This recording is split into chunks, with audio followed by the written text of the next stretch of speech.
Dear writers at General Hospital, dear producers at General Hospital, to whom it may concern. Once upon a time, many moons ago, the year that I was born, my mom watched Luke and Laura get married. And so I grew up seeing Robin, Anna, Duke, Robert, Frisco, and Felicia on our TV. That was before my mom switched to Days of Our Lives, which happened to be when Marlena was possessed by the devil, which gave me nightmares. Back to the point. GH has always been in my blood. And when I fell in love with it myself, late in high school, early college, I was in love with Alexis Davis. It was a time in my life when I was clinging to strong women. When this exact strong woman was so important for me to see on TV in my dorm room. You may remember her as a 20 to 21-year-old me does. Beautiful, strong, a fighter, a voice for justice, someone who loved but was afraid of trusting men, someone who pushed down her pain from the past to have it bubble up in unhealthy ways. She wasn't always comfortable with her feelings, had complicated relationships with her family, had panic attacks, and forgot to breathe. You know where I'm going. I was a huge Sonny and Alexis fan. A friendship that developed in real time.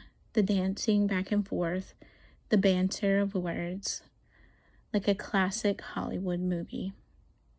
It hadn't really been done. Sure as hell isn't done now. The long story arc, the in-depth conversations, the purposeful writing, the organic chemistry that grew.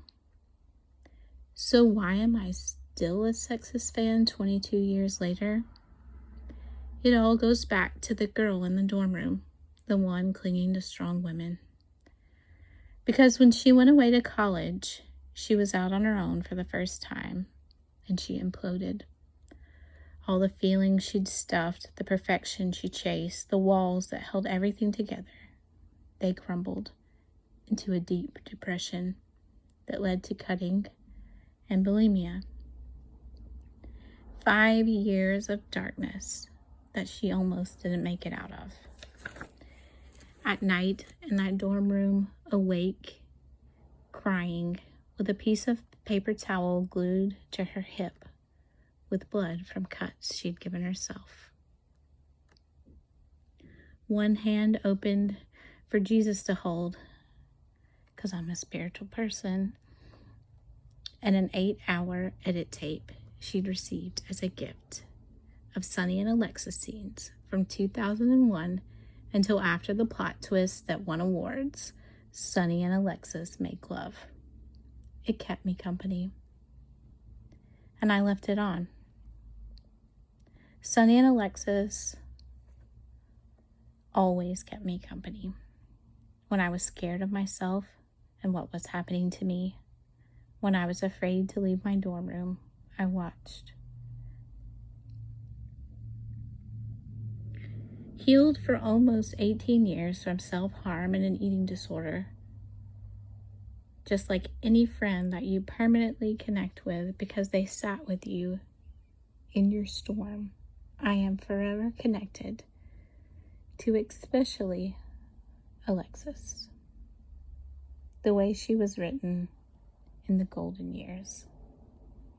And sexist, Sonny and Alexis. So thankful for the talents of Nancy and Maurice. As a writer, an educated woman myself, who fought hard to own her own strength, who long ago added herself to the list of strong women she looked up to. As a stay-at-home mom with 2 small children, I do ask a little favor. I know what you're thinking. It's not a redo romance, but a bit of history. Throw us just a few more scenes, one even, that throw back to a friendship in between a mobster and his mouthpiece, the besties. Could we hear one? Breathe, Alexis. Are you ordering me to breathe? Maybe let them lend each other a listening ear. Gosh knows they've had a lot of problems lately. Dinner with their daughter, perhaps? Connection, continuity, two characters with a complex past. Show not tell, but tell us. Maybe take that Emmy-winning, strong, talented, can act the hell out of anything Nancy Lee Grant and give her more screen time. Some of us walked a meaningful path to still be friends. From another strong woman who paid a price to be one. An overcomer to whom I am guessing is a room full of mostly men.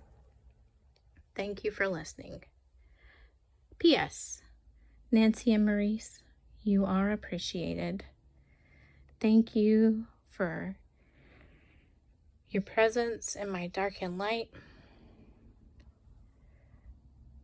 for caretaking for two special characters, the Easter eggs, the looks, tummy tickles, smiles, and standing next to each other in rooms where you never even spoke.